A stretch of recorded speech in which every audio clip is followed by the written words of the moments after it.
বিয়ের প্রথম রাতেই তমালদের সঙ্গে ঘুমুতে আসেন ওর মা কুলসুম বেগম। 50ঊর্ধ্ব প্রৌঢ় এই নারী দরজা লাগানোর আধ ঘন্টা পর ঠকঠক আওয়াজ করে হাঁক ছেড়ে ডাকাডাকি করে দরজা খুলিয়ে বললেন, ভয়ের স্বপ্ন দেখছি বাবু। তোরে নিয়া ভয়ের স্বপ্ন দেখছি। আমি এইখানে শোবো। বিছানার উপর ঘোমটা সমেত বসে থাকা সদ্য বিবাহিত বউটি ঘোমটা সরিয়ে হতভম্ব চোখে তাকালো। তমালও থতমত। আমতা আমতা করে কিছু একটা বলতে নিলে কুলসুম বেগম এমন ধমক দিলেন, তমাল সরে গিয়ে ঘরে ঢোকার জায়গা করে দিল। কুলসুম বেগম সোজা বিছানার উপর উঠে শুয়ে পড়লেন। বাতি নিভায় শুয়ে পড়ো বউ। তোমার কিন্তু সকাল সকাল উঠা লাগবে। তমাল দাঁড়িয়ে আছে। ওর দৃষ্টি সাইমার দিকে নিবন্ধ। সাইমা কিছু বলল না, শরীর থেকে ঘোমটা সরিয়ে নেমে এলো। বাথরুম গিয়ে সব পাল্টে একটা সুতির থ্রিপিস পরে এসে আয়নার সামনে বসল। চুলগুলো সব আঁচড়েছে। কুলসুম বেগম ফের বোজা চোখে বলে উঠলেন, তমাল, তুই বাবা আজকে নিচে শুইয়া পড়। নাকি তোর বাপের লগে শুবি? এখানেই শোবো। তুমি ঘুমাও। সাইমার বুক চিরে বেরিয়ে আসা দীর্ঘশ্বাসের শব্দ কেউ শুনতে পেল না। সাইমা বিছানায় শুয়ে পড়তেই তমাল ঘরের বাতি নিভিয়ে রুম ছেড়ে বেরোলো। মন মেজাজ দুটোই চূড়ান্ত রকমের খারাপ লাগছে। এই মুহূর্তে একটা সিগারেট না জ্বালালে চলছেই না। আনিস সাহেব ডাইনিং এর বাতি জ্বালিয়ে দেখলেন রান্নাঘরের পাশে বারান্দা খোলা। সেখান থেকে দমকা বাতাস আসছে। বাইরে গুড়ি গুড়ি বৃষ্টি পড়ছে। আবহাওয়া বেশ শীতল। তিনি চপল পায়ে বারান্দার দিকে এগোলেন দরজা আটকে দিতে। কিন্তু তমালকে সেখানে দেখে বেশ অবাকই হলেন। তুই এখানে কি করিস?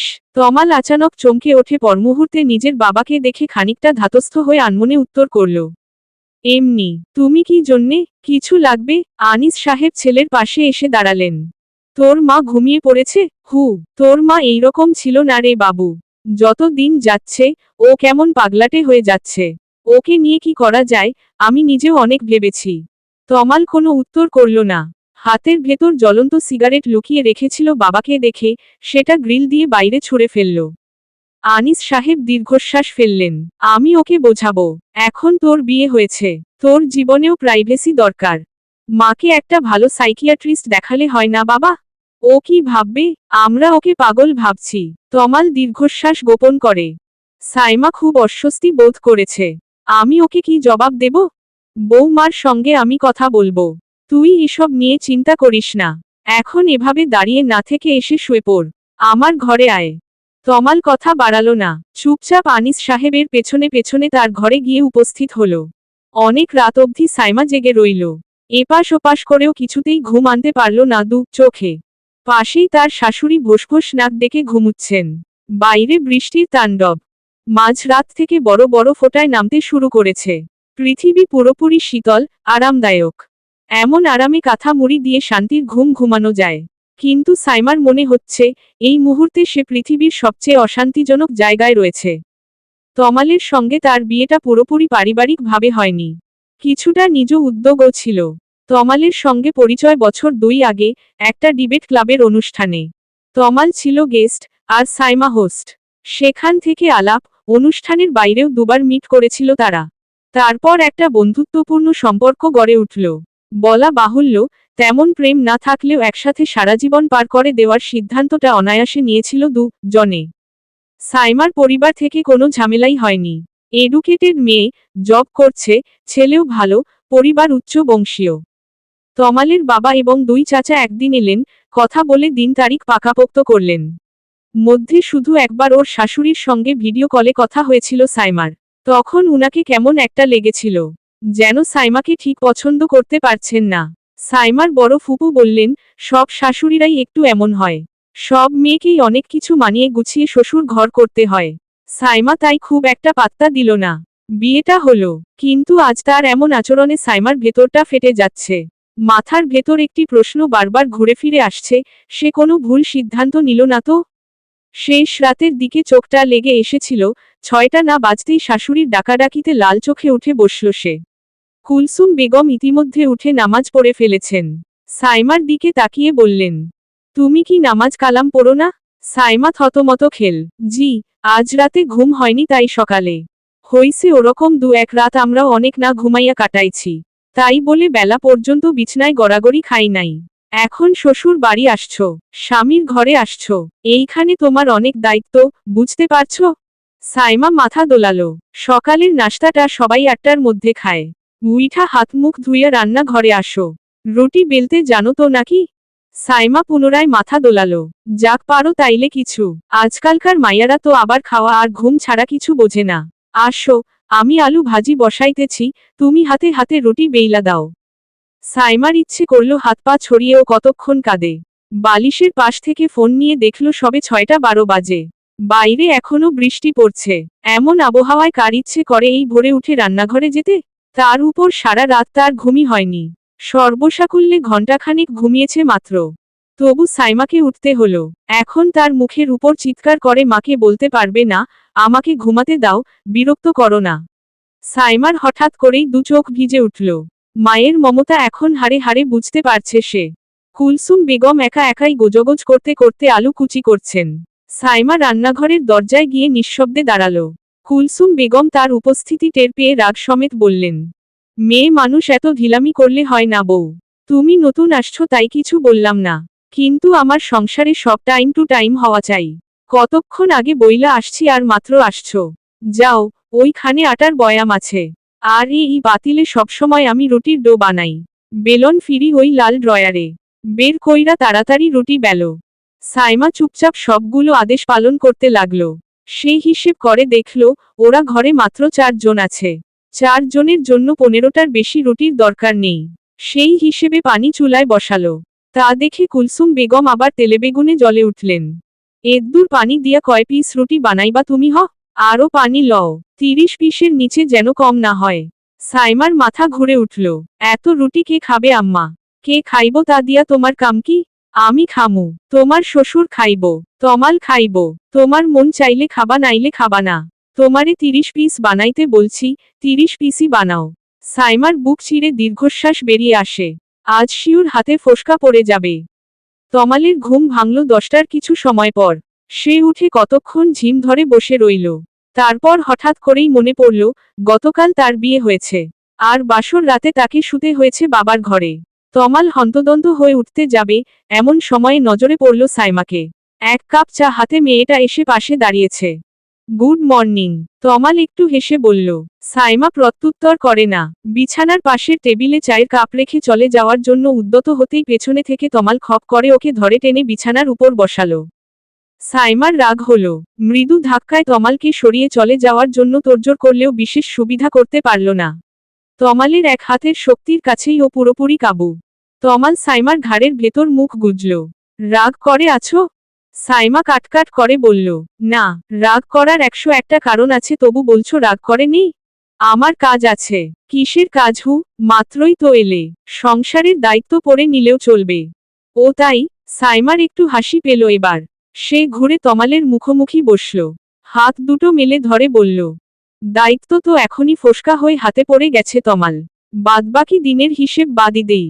সত্যি, সংসার যে এত রুড হতে পারে, আমি আগে বুঝলে আরেকটু ভেবেচিন্তে ডিসিশন নিতাম। তমাল বিস্ময় হতবাক হয়ে গেল। সাইমার হাতের 3 জায়গায় বড় বড় সাইজের ফোসকা পড়া। ফর্সা হাতটা বিদঘুটে দেখাচ্ছে। তমাল সাইমার হাত দুটি টেনে নিল। কি ভাবে হলো? হ্যাঁ, তোমার মাকেই জিজ্ঞেস করো না। সাইমা হাত সরিয়ে উঠে দাঁড়ালো।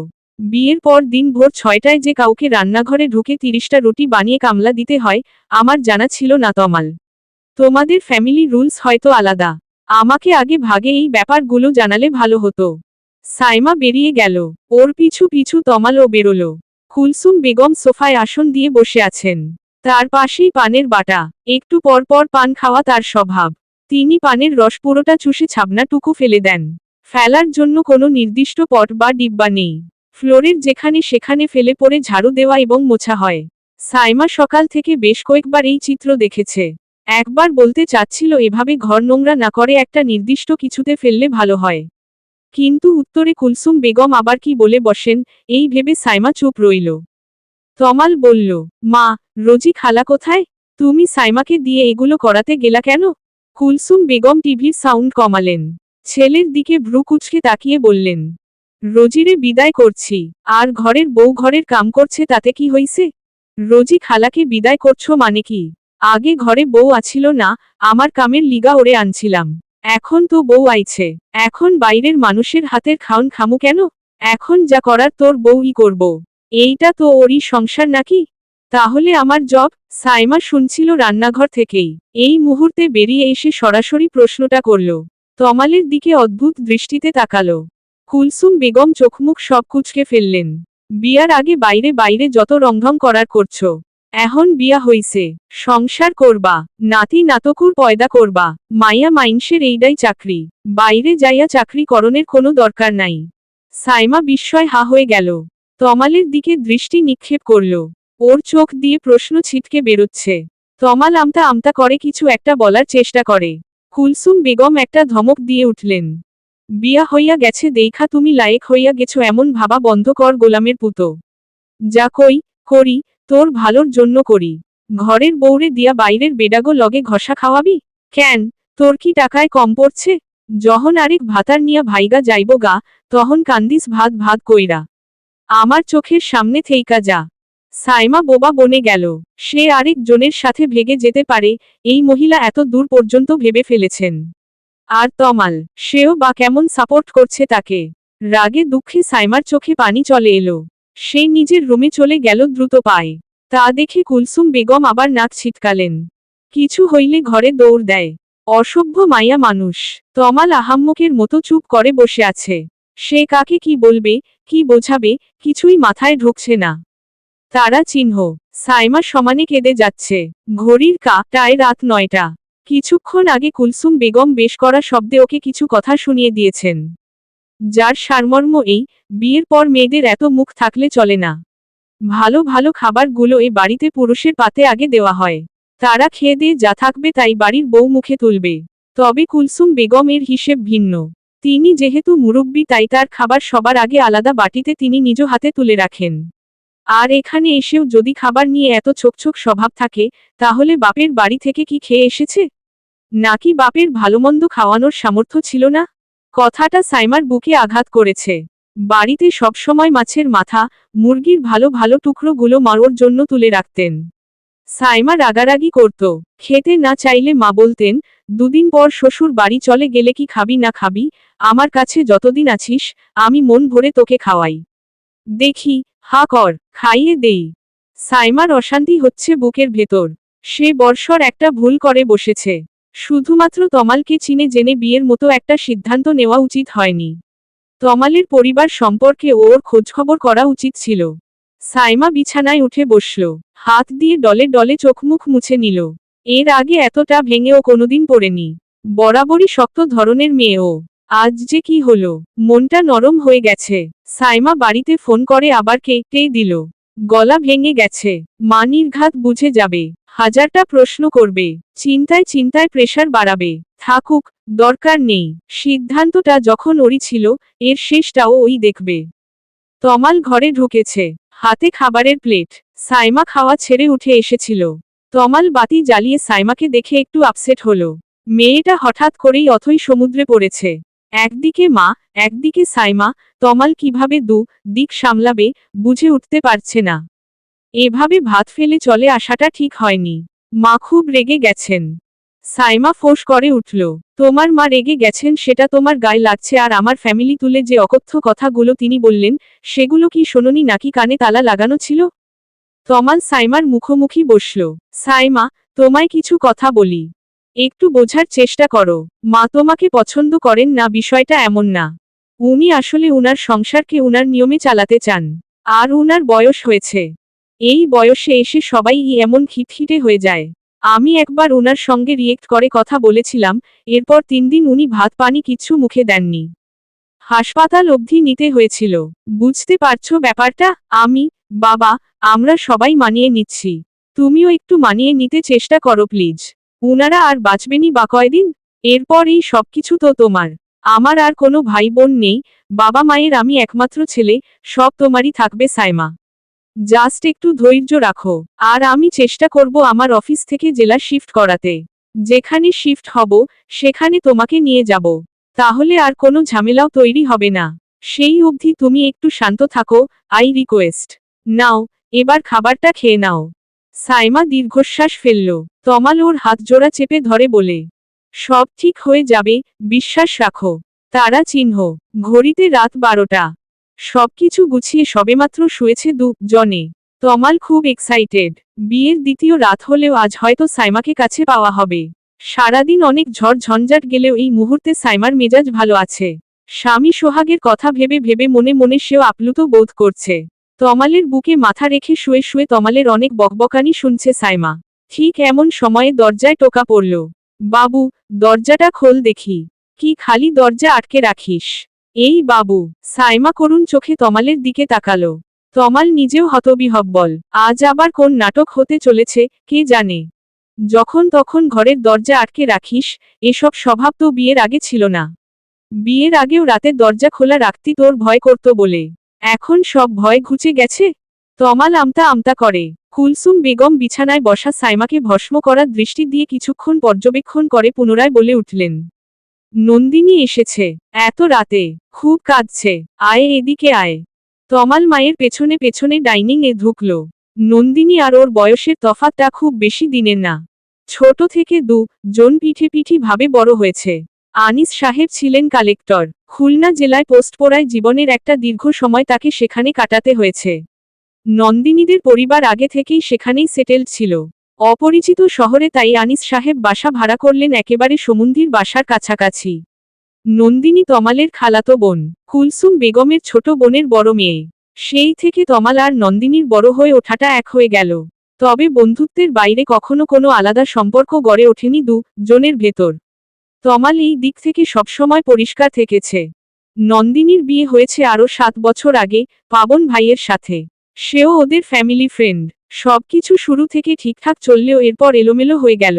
তুমুল ঝগড়াঝাঁটি, অশান্তি, মা, রামা, রি আর বিচার সালিশ নিত্যদিনকার ব্যাপার হয়ে উঠেছে। এরপর কয়েক মাস সব ঠিক ছিল। আজ আবার কি হলো? নন্দিনী কেন এসেছে? তমালের পিছু পিছু সাইমাও এগিয়ে এলো। নন্দিনীর নাম শুনলেও এখন পর্যন্ত দেখার সৌভাগ্য হয়নি ওর। সেই সাথে তীব্র কৌতূহল হচ্ছে। নন্দিনী সোফার উপর বসে সমানে ফোপাচ্ছে। তমাল ওর পাশে বসে ওর একটা হাত টেনে ধরল। কিরে কি হয়েছে? এভাবে কাঁদছিস কেন? এই নন্দু, কথা বল, দেখি, তাকা আমার দিকে। নন্দিনী মুহূর্তে তমালের বুকের উপর আছড়ে পড়ল ঢেউয়ের মতো। তারপর হাউমাউ করে কেঁদে উঠল।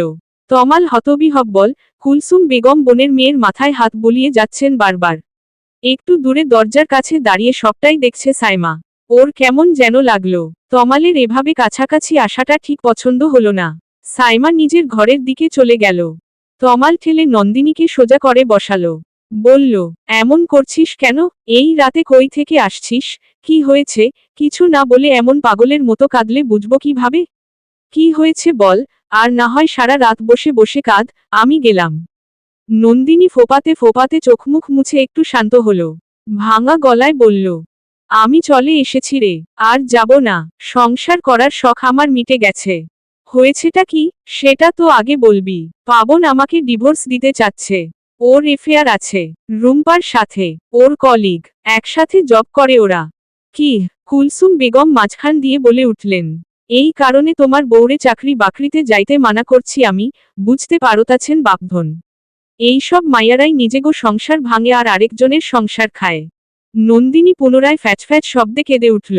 তমাল ওকে সান্ত্বনা দিয়ে চুপ থাকতে বলল, কাঁদিস না, পাবন ভাইয়ের থেকে এইরকম কিছু আশাই করিনি। অনেক পুরনো জল রে, তাই তো আমার সংসারে এত অশান্তি। চেয়েছিল আমি যেন নিজ থেকে তাকে ছেড়ে দেই, কিন্তু বুঝিনি আমি, ছাড়িনি তাকে। তাই আজ চেয়েই বসল যেটা সে চাচ্ছে এতগুলো বছর যাবত। আমাকে, রুহাকে ছেড়ে ওই মা তারা চিহ্ন রুম্পাকে নিয়ে এসে। নন্দিনী আবার কেঁদে উঠল। তমাল সান্ত্বনা দেবার ও ভাষা হারিয়ে ফেলেছে। কুলসুম বেগম বললেন, থাক, আর কত কাঁদবি? আমি তোর মায়ের সাথে কথা কমুতো। সব সময় জামাই জামাই করে, এইবার বুঝুক জামাই কি জিনিস। তুই আমার কাছে আইছস, একদম ভালো করছস। কিছু খাইছস? ভাত দেই? নন্দিনী মাথা নাড়ল। আচ্ছা, তাইলে আয় শুবি, ঘুমাইলে সব ঠিক হইয়া যাইব, মন শান্ত হইব। আয়, আমার লগে আয়। নন্দিনীর হাত ধরে টেনে কুলসুম বেগম উঠালেন। তারপর তমালদের ঘরে গেলেন। কপালের উপর হাত রেখে সাইমা শুয়েছিল। দরজা খোলার শব্দে উঠে বসে হা হয়ে গেল। কুলসুম বেগম বললেন, আমরা দুইজন আজকে এই ঘরে শুমু। তোমার কোনো সমস্যা আছে বউ? সাইমা হ্যাঁ না কিচ্ছু বলল না। ও শুধু দরজায় অসহায় মুখ করে দাঁড়িয়ে থাকা তমালকে দেখল এক পলক। তারপর বেরিয়ে বাথরুম ঢুকল। সবকিছু ভেঙেচুরে কান্না এসে গলায় ঠেকেছে। এই মুহূর্তে খানিক না কাঁদলেও দম আটকেই মারা যাবে। কুলসুম বেগম তা দেখে নাক সিটকালেন। তুই যা, তোর বাপের ঘরে যা, নাকি বউ ছাড়া শুইতে কষ্ট হইয়া যাইব? তমাল লজ্জায় দ্রুত পায়ে চলে যেতেই কুলসুম বেগমের ঠোঁট ছিঁড়ে হাসি বেরোল। নন্দিনী একটু বিব্রত বোধ করল। ও বলেই গিয়েছিল, এই বাসায় 2 বেডরুম, আর এখন তমালের বিয়ে হয়েছে। তারা চিহ্ন। সকালটা শুরু হলো রোজকার নিয়মে। বিয়ের পর আজ দ্বিতীয় দিনের মতো রান্না ঘরে ঢুকেছে সাইমা। সকালের মেনু পরোটা দিয়ে গরুর গোশত। বিয়েতে বেঁচে যাওয়া অনেক খাবারে ফ্রিজ ভর্তি। সাইমা সেখান থেকে গরুর গোশতের এক বক্স বের করে গরম করল। আর বাটার দিয়ে পরোটা ভাজল। সুস্বাদু গন্ধে পুরো ঘর ভরে গেল। কুলসুম বেগম সকালে একবার রান্নাঘরে এসেছিলেন। তারপর পিঠে ব্যথার বাহানায় গিয়ে বিছানায় শুয়ে ঘুমিয়ে পড়েছিলেন। ফের ঘুম ভাঙতেই দেখল সকাল 10টা বাজে। ডাইনিং থেকে হাসাহাসির শব্দ ভেসে আসছে। তিনি উঠে হন্তদন্ত পায়ে সেখানে গিয়ে উপস্থিত হলেন। তমাল সাইমাকে তুলে তুলে খাইয়ে দিচ্ছিল। মাকে দেখে থেমে গেল। সাইমাও সোজা হয়ে বসল, যেন কিছুই হয়নি এমন ভঙ্গিতে নিজেই পরোটা ছিঁড়তে লাগল।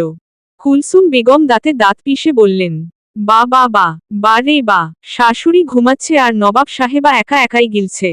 বাপ মা এইটুকু শিক্ষাও দেয়নি যে বাড়ির মুরব্বিদের আগে আগে খাওয়াতে হয়। বাড়ির মুরব্বিরা যদি ভোসভোস করে নাক ডেকে ঘুমায়, তাহলে নিজের পেটে কি তালা দিয়ে রাখবো আম্মা? নাকি আপনার খিদের সাথে আমার খিদে জোড়া বাঁধছে? সাইমা শান্ত সুরে বলল। কুলসুম বেগম সহ তমাল ও হা হয়ে গেল। কুলসুম বেগম প্রায় আর্তনাদ করে উঠলেন জবাবে। ওরে ও তমাল, দেখ তোর বউয়ের চোপা দেখ, আমার সাথে কি বিচ্ছিরি ব্যবহার। এই মাইয়া রে আনার জন্য তুই এত বুঝাইছিলি আমারে? সাইমা খাওয়া বাদ দিয়ে উঠে পড়ল।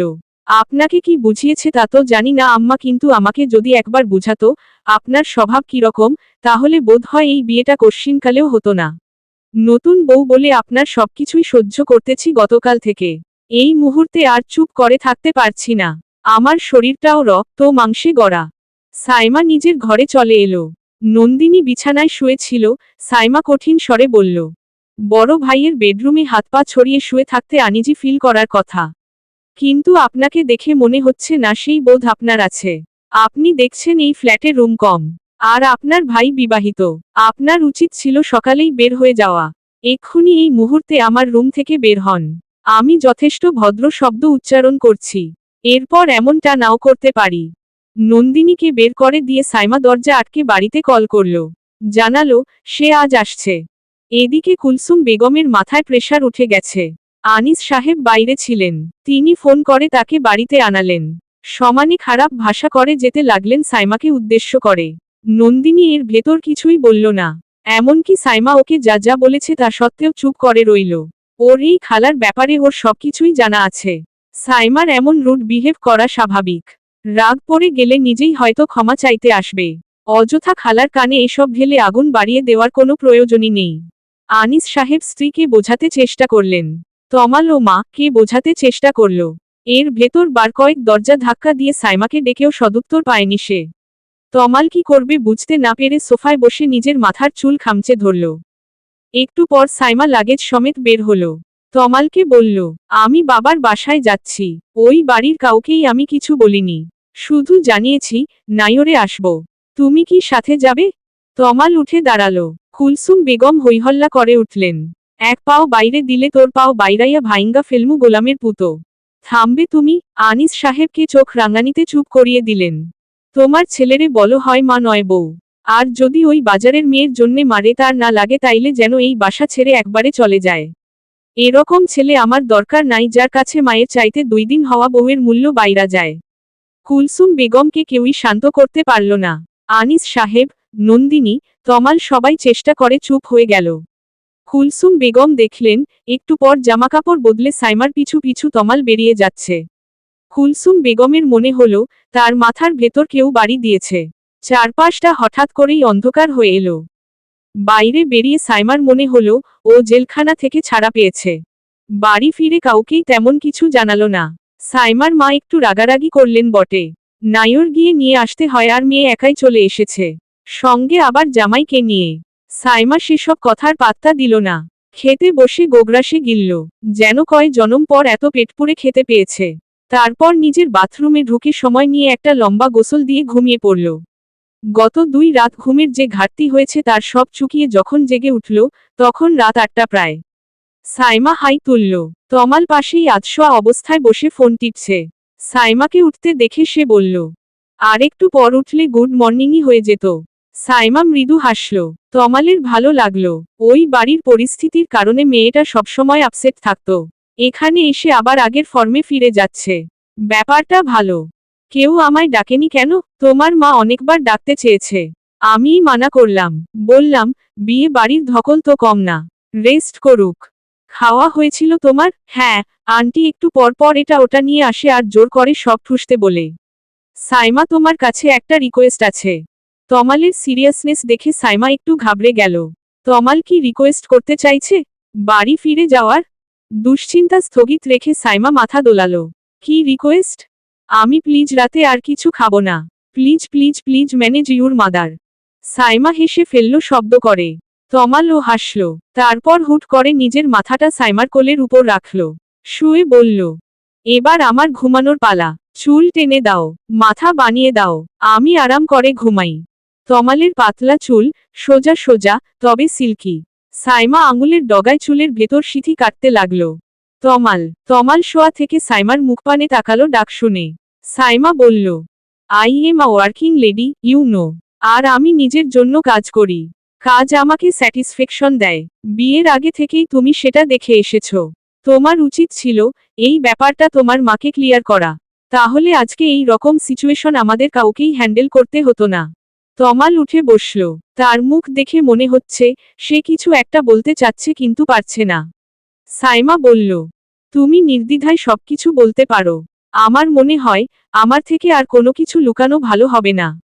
তমাল দীর্ঘশ্বাস ফেলে, মা তোমাকে একসেপ্ট করতে চাইছিল না শুরু থেকেই। এই কারণেই কথাবার্তা বলার ডেটটা আমি বারবার পেছাচ্ছিলাম। বাবা রাজি ছিল, কিন্তু মায়ের যুক্তি হচ্ছে মেয়ে তার পছন্দের কাউকে হতে হবে।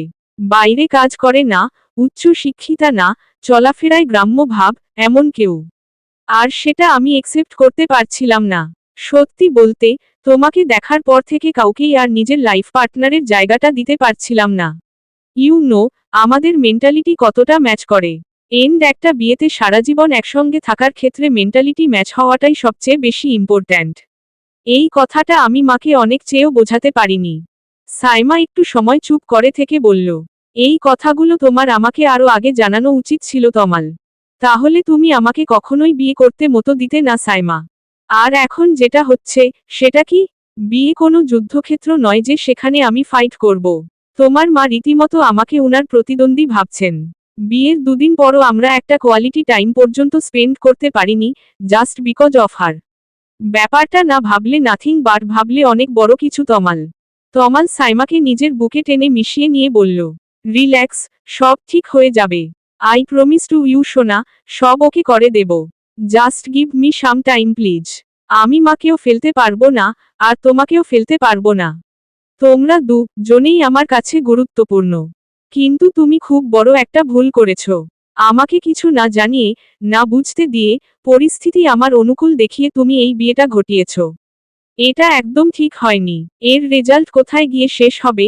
I really tensed Tamal, really tensed. তারা চিহ্ন, ও বাড়িতে কি হচ্ছে, তমালের বিন্দু পরিমাণে ধারণা নেই। আনিস সাহেব দুপুরের পর একবার কল করে জানিয়েছিলেন তমালকে এখানে থাকতে। কুলসুম বেগম যা ইচ্ছে হয় করুক। উনার এই অত্যাচার সবাই সহ্য করলেও পরের ঘরের একটা মেয়ে কেন সইবে? কি এমন ঠেকা তার? তমাল বাবার কথায় আশ্বস্ত হয়েছে। মনোযোগ দুটো দিয়েই সাইমা আর তার বৈবাহিক এই মুহূর্তগুলো উপভোগ করছে। সাইমার পরিবারটা তমালদের চেয়ে বড়। বাবা, মা, একটা ভাই, 2 বোন, এছাড়াও আছে দাদি, ছোট ফুপু আর ছোট ফুপুর মেয়ে। ওর চাচারাও থাকতো। রিসেন্টলি ফ্ল্যাট কিনে সেখানে শিফট হয়ে গেছে। পরিবার বড় হলেও এখানে শান্তি আছে। অহেতুক চিৎকার, চেঁচামেচি নেই। কারো লাইফে কারো দখলদারি নেই। সবাই সবার স্বাধীনতা মোতাবেক চলাফেরা করছে। তমাল বিয়ের আগে থেকেই সাইমার পরিবার সম্পর্কে জানতো, তবে কাছ থেকে মিশছে এই প্রথম। তাই তাকে একটু টেন্সড দেখালো। সাইমাকে সব ধরনের আশ্বাস, সান্ত্বনা দিলেও তার সত্যি ভয় হচ্ছে এই রকম স্বাধীনতা তার বাড়িতে সে আদৌ দিতে পারবে সাইমাকে। সাইমার বেড়ে ওঠা পরিবেশ স্বাভাবিক, অন্যরকম, নিরিবিলি, শান্তির। অপরদিকে তার বাড়ির পরিবেশ বরাবরই ডমিনেটিং, উত্তপ্ত, অস্বাভাবিক রকমের হাউকাউ দিয়ে ভরা। সেখানে সাইমাকে নিয়ে ভালো থাকাটা একটা যুদ্ধই বটে। তমাল একা একা চায়ের কাপ হাতে বারান্দায় বসে সাতপাঁচ অনেক কিছু ভাবে। তার বুক চিরে বেরিয়ে আসা দীর্ঘশ্বাসের খবর কেউ জানতে পারে না। নীলা এসে ডাকল ঠিক তখনই। জিজু, খেতে ডাকছে। নীলা, সাইমার ছোট বোন। তমাল ওর হাতে চায়ের কাপটা ধরিয়ে দিল। আমি খাবো না কিছু এবং এটাও নিয়ে যাও। আমার পেট একদম ফুল, বিশ্বাস করো। না বললে তো হবে না। মা এখানে খাবার নিয়ে আসবে। ওরে বাপরে, প্লিজ বাঁচাও শালিকা। তোমার বোনকে বলেছি, তার তো কোনো হেলদোল নেই। নিজের খাওয়া নিয়েই ব্যস্ত। নীলা হেসে আরেকটা চেয়ার টেনে বসল। কিন্তু তারপরও আমার মনে হচ্ছে, আপু কিছু একটা চিন্তায় ভেতরে ভেতরে গুমরাচ্ছে। ইজ এভরিথিং ওকে জিজু? আপনারা এমন হুট করে আসলেন কেন? তমাল একটু বিব্রত বোধ করে। নীলা সাইমার চেয়ে কত ছোট। মাত্র অনার্সে উঠেছে। সেই তার চোখ দিয়েও ফাঁকি দেয়নি, সেখানে সাইমার বাবা মায়ের চোখে অবশ্যই পড়ছে সবকিছু। তমালকে যদি প্রশ্ন করে বসে, কি জবাব দেবে আর কিভাবেই বা দিবে? সাইমার বাবাকে তমাল কথা দিয়েছিল, আপনার মেয়েকে আপনার মতোই ভালো রাখব। নীলা বলল, আপাকে মা বেশ কয়েকবার জিজ্ঞেস করেছে, আপা কিছুই বলেনি। একদম চুপচাপ ছিল। কিছু একটা হয়েছে সেটা সবাইই বুঝতে পারছি। তবে এর জন্য আপনাদের লাইফে আমরা কেউই ইন্টারফেয়ার করব না জিজু, ডোন্ট ওরি। আমরা আশা করি, আপনাদের ম্যাটার আপনারাই সলভ করতে পারবেন। বাই দা ওয়ে, হানিমুনে কোথায় যাচ্ছেন? প্ল্যান হয়ে গেছে? তমাল একটু লজ্জা পেল। আরে না, এখনো প্ল্যানই করিনি। তোমার বোনের কি যে পছন্দ, আমায় তো বলেও না। এখনো কত রহস্য যে রেখেছে। নীলা হাসল। আপার সমুদ্র পছন্দ। Best surprise for her is Saint Martin. তাই, তাহলে কক্সের একটা ট্যুর প্ল্যান করাই যায়। কক্স থেকে সেন্ট, ভালো হবে না? দারুণ হবে। এই খুশিতে এবার আসুন, একটু কিছু মুখে তুলবেন। আম্মা আপনাকে না খাইয়ে একদমই শুতে যেতে দিবে না। তমাল নীলার সঙ্গে সঙ্গে উঠল শেষমেশ। মাথার ভেতর প্ল্যান সেট করে ফেলেছে ইতিমধ্যে। এবার বাড়ি ফিরে আগে ছুটি বাড়াতে হবে। এরপর সাইমাকে নিয়ে কিছুদিনের জন্য একদম হারিয়ে যাবে সমুদ্রের গভীরে। যেখানে না থাকবে কোনো দুশ্চিন্তা, ঝগড়া, রোষারশি। শুধুই সে আর সাইমা। জনের ভেতর যেটুকু ফাটল তৈরি হয়েছে, সেটুকু ধুয়েমুছে পরিষ্কার করে দেবে সে। কিন্তু কুলসুম বেগম, কেমন ভাবে নিবেন উনি ওদের এই ডিসিশন? নন্দিনী আইস ব্যাগ খালার মাথার উপর চেপে ধরে বলল, তুমি একটু শান্ত হও খালা। দেখো, প্রেশার এমনিই বেড়ে গেছে। শেষে না একটা অঘটন ঘটে। কুলসুম বেগম ঝাড়া মেয়ে রে নন্দিনীকে তার থেকে সরিয়ে দিলেন। দাঁতে দাঁত পিষে বললেন, যা ঘটতেছে তা কি কম নাকি? আমার পোলা আমারে ভুইলা গেছে 2 দিনের এক ছেড়িরে পাইয়া। যে পোলা ঘর থেইকা বাইরে গেলেও আমারে না কইয়া যায় নাই, সেই পোলা আজকে। তুই ক, এইটা কি কম অঘটন? নন্দিনী আমতা আমতা করে বলল, তমাল ভাই এছাড়া আর কিভা করবে বলো? তুমিও যা লাগাইছো উনার বউয়ের সাথে।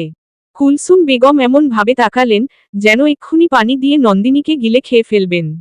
নন্দিনী চুপ করে বিমর্ষ মুখে রইল। কুলসুম বেগম একা একাই গজরাতে লাগলেন, তোরা সব একজোট হইছস। সবাই আমার পিছনে উইঠা পইরা লাগছস। ওই ডাইনি আমার বাড়িতে ঢুইকা আমার পরিবারের সবটিরে কালো জাদু করছে। আমারে করতে পারে নাই, পারবো কেমনে? আমি হইছি আল্লাহর খাস বান্দি। 5 ওয়াক্ত নামাজ কালাম পড়ি। তোরা হইছস এক একটা শয়তানের ওস্তাদ। তোগরে হাত করতে পারছে, আমারে পারে নাই, পারবো না। দেখি সর, আমার অজুর পানি দে। আল্লাহর কাছে ওর নামে এমন বিচার দিমু, ও আমার পোলারে আমার কাছ থেইকা কাইরা নিছে, ওর বিচার আল্লাহই করব। যা ওঠ, নামাজের পাটটি বিছা। নন্দিনী আড়ালে হাসে। তন্মধ্যে আনিস সাহেব রুমে ঢুকলেন। নরম সুরে বললেন, সারাদিনে কিছু মুখে তুলো নাই। আসো, রাতের খাবারটা একসাথে। পুরো কথা শেষ করার আগেই কুলসুম বেগম ভয়ার্ত দৃষ্টি নিয়ে তাকালেন, বললেন, তোমরা 2 বাপ বেটা আমার 2 চোখের সামনে আসবা না খবরদার। তোমার মতো এইরকম ভ্যাবদা বিলাই বিয়ে কইরা আমার জীবনটা শেষ হয়ে গেছে। নিজে তো সংসারের বাতারা চিহ্ন তারা চিহ্নটাও বোঝো না। আমি কিছু করতে গেলে সেখানেও বাধা দাও। স্ত্রীর কথার আঘাতে আনিস সাহেব বিচলিত হলেন না। তার অভ্যেস আছে এর চেয়েও কঠিন কঠিন শব্দ শোনার। তিনি পূর্বের ন্যায় নরম স্বরেই আরও একবার বোঝানোর চেষ্টা করলেন কুলসুম বেগমকে। তোমার ছেলেটা সবে মাত্র বিয়ে করেছে। একটা নতুন মেয়ে এই পরিবারের সদস্য হয়েছে। আমাদের নিয়ম নীতি কিছুই ও জানে না, বোঝে না। এই সব বুঝতে জানতে শিখতে ওর তো সময় লাগবে বলো। বিয়ের পর 3 দিন হয়ে গেছে, তুমি ওদের একসাথে থাকতে পর্যন্ত দাওনি। এগুলো কেউ মেনে নেবে? সমাজে এসব মেনে নেওয়া যায়? তুমিই বলো। আমাকে সমাজ শিখাইতে আসবা না।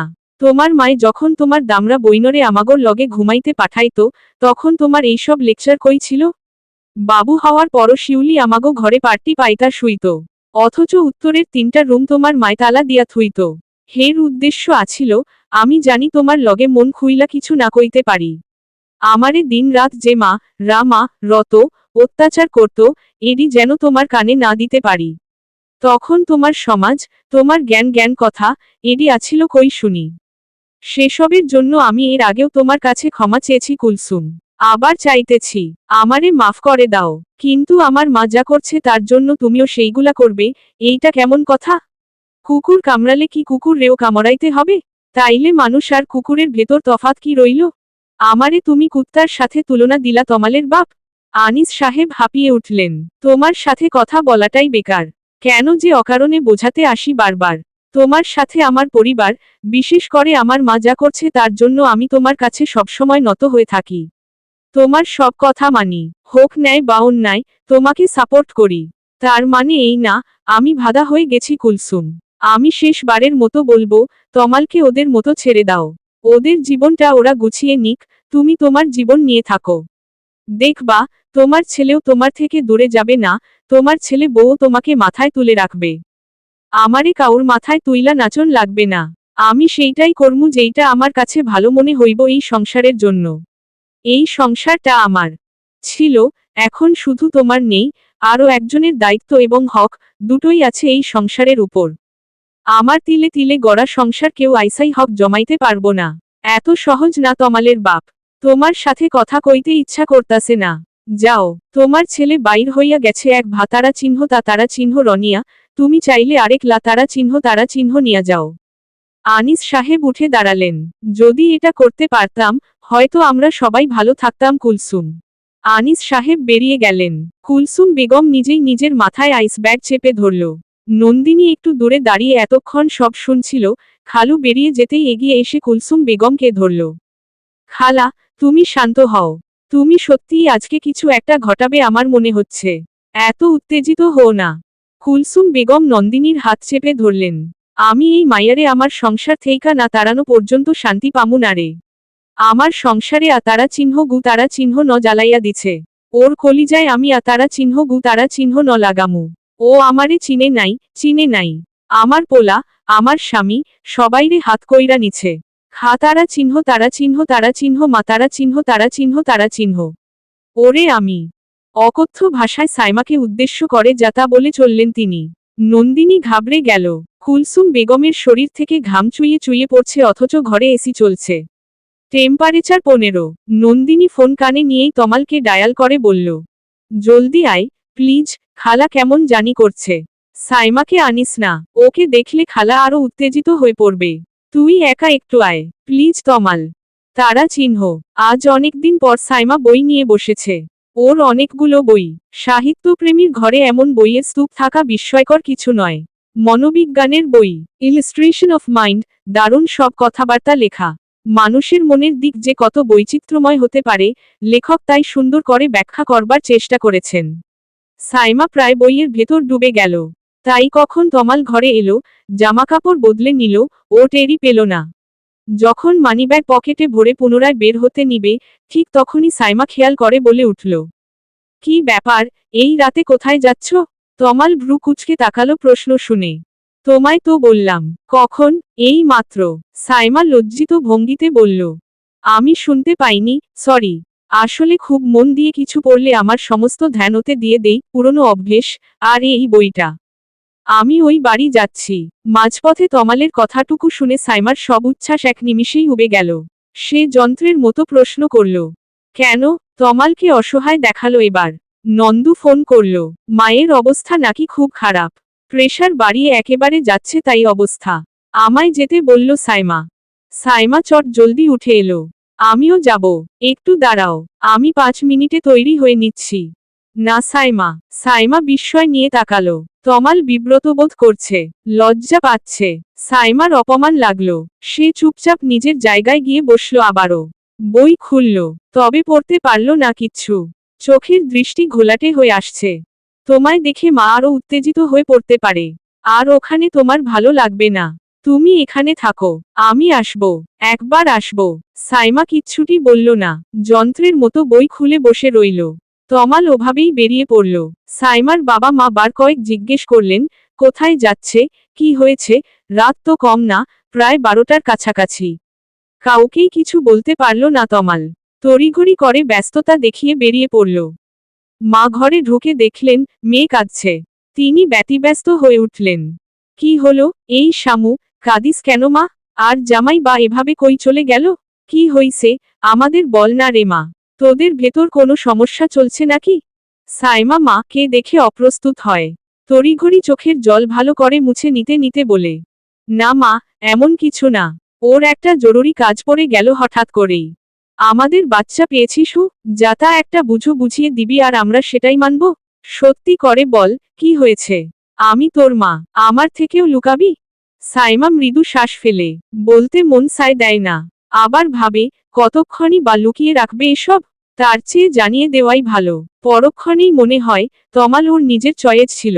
বাবা মা কি ওর বিপক্ষে কথা বলবেন? সাইমা সিদ্ধান্ত নিতে অসহায় বোধ করে। এমন ভোতা মন ওর কোনো কালে ছিল না। বিয়ের পর কি যে হলো? নাকি সংসার নামক বেড়াজালে একবার আটকে গেলেই সব মেয়েই পরিবর্তন হয়ে যায়? সাইমা বলল, সমস্যাটা আমাদের ভেতর না মা, সমস্যাটা ওর মাকে নিয়ে। তিনি আমাকে একসেপ্টই করেননি। তমালের জোড়াজুড়িতে এই বিয়েতে মতো দিয়েছিলেন। এখন সেই ঝালটা আমার উপর এসে পড়ছে। শুনতে অদ্ভুত লাগলেও আমি আরও এখন অবধি কোয়ালিটি টাইম স্পেন্ড করতে পারিনি। প্রথম রাতে আমাদের সাথে ওর মা ঘুমুতে এসেছেন। আর গতকাল রাতে ওর এক বোন সহ তিনি এসেছেন। সাইমার মা যেন স্তব্ধ হয়ে গেলেন এসব শুনে। তিনি বিশ্বাসই করতে পারছেন না, এ কি আদৌ সম্ভব? বাসর ঘরে কি করে ছেলে আর ছেলে বউয়ের মাঝখানে মাগিয়ে ঘুমায়? তুই এসব কি বলছিস মা? আমি তো কিছুই বুঝতে পারছি না। আমিও প্রথমে বুঝতে পারিনি, ভেবেছিলাম হয়তো সবকিছু স্বাভাবিক, আমি ওভার ভাবছি। কিন্তু আস্তে আস্তে আমার কাছে সবটাই পরিষ্কার হয়েছে। উনি খুবই ডমিনেটিং মা, উনি যা চান তাই হবে। তমাল অনেক যুদ্ধ করে এই বিয়েটা করেছে, কিন্তু তমাল উনার কথার বাইরে সহজে যায় না। সেখানে উনার মতামতের বিরুদ্ধে গিয়ে আমাকে বিয়ে করে ফেলেছে, তিনি কিছুতেই এটা মানতে পারছেন না। তাই আপ্রাণ চেষ্টা করে যাচ্ছে আমাকে এসবের ফল ভোগ করাতে। উনি আমার সঙ্গে যা নয় তাই ব্যবহার করছে। এমনকি আমাকে জব করতেও না করে দিয়েছে। আমি জবে গেলে নাকি আরেকজনের সাথে ভেগে যাব। সাইমার মা বোবা হয়ে গেলেন। কি বলবেন জবাবে ঠিক গুছিয়ে উঠতে পারলেন না। সাইমা বলে গেল ধীর স্বরে, তোমাদের কাউকে এসব জানাতে চাইনি, যেহেতু ওকে বিয়ে করার সিদ্ধান্তটা আমার ছিল। আমি তো ওকে চুজ করেছিলাম, তোমাদের সঙ্গে মিট করিয়েছিলাম। তাই ভেবেছিলাম আমিই হ্যান্ডেল করব সবকিছু, তোমাদের জড়াবো না। বাট আমি এই মুহূর্তে অনেক ক্লান্ত বোধ করছি মা। তমালকে ওর বাসা থেকে ফোন করে বলা হয়েছে, ও মা সিক, ও যেন আসে দ্রুত। তাই তমাল চলে গেছে। আমি যেতে চেয়েছিলাম, আমাকে নিল না। আমাকে দেখলে উনি আরো উত্তেজিত হয়ে পড়বেন, তাই একবার ভেবে দেখো মা, উনি আমার উপর কি পরিমাণ ক্ষোভ জমা করে রাখছেন। না না, তুই আমাদের থেকে এগুলো লুকিয়ে রাখলে ব্যাপারটা আরো বাড়ত। আমি তোর বাবাকে বলছি, দাঁড়া। তমালের সঙ্গে সরাসরি কথা বলতে হবে। ওর মায়ের সঙ্গেও কথা বলবো দরকার হলে। আমরা বিয়ে দিয়েছি, তার মানে এই নয় তোর জীবন আলাদা করে দিয়েছি। ছোটবেলায় যেমন তোর সব সমস্যা আমাদের মাথা ব্যথার কারণ হতো, আজও তাই। তুই একদম চিন্তা করবি না, আমরা আছি। সাইমা মাকে জড়িয়ে ধরল। ও ভুল ভেবেছিল। সব বাবা মায়ের কাছে সন্তানরা কোনোকালেই বোঝা হয়ে যায় না, তারা চিহ্ন। বাড়ি ফিরতে ফিরতে তমালের রাত হয়ে গেল। কলিং বেল বাজাতেই নন্দিনী দরজা খুলে দিল। ওর চোখ মুখ শুকনো, থমথমে। তমালের দুশ্চিন্তা বাড়ল। ভেতরে ঢুকতে ঢুকতে জিজ্ঞেস করল, মা কোথায়? ঘরে। এখন কি অবস্থা? নন্দিনী তমালের একটা হাত টেনে বলল, আমার মনে হচ্ছে এই জল বহুদূর গড়াবে। দেখিস ভাই, সংসারটা। তমাল সঙ্গে সঙ্গে মাথা দুলিয়ে ওঠে। ভুল করে ফেলেছি রে। ভেবেছিলাম একবার বিয়ে হয়ে গেলে তারপর আস্তে আস্তে সবকিছুই ঠিক হয়ে যাবে। এক ছাদের তলায় সবাই মিলেমিশে থাকা খুব কঠিন কিছু না। কিন্তু মা যে এতটা ডেসপারেট হতে পারে। খালাকে তো আমার চেয়েও ভালো তোর চেনার কথা।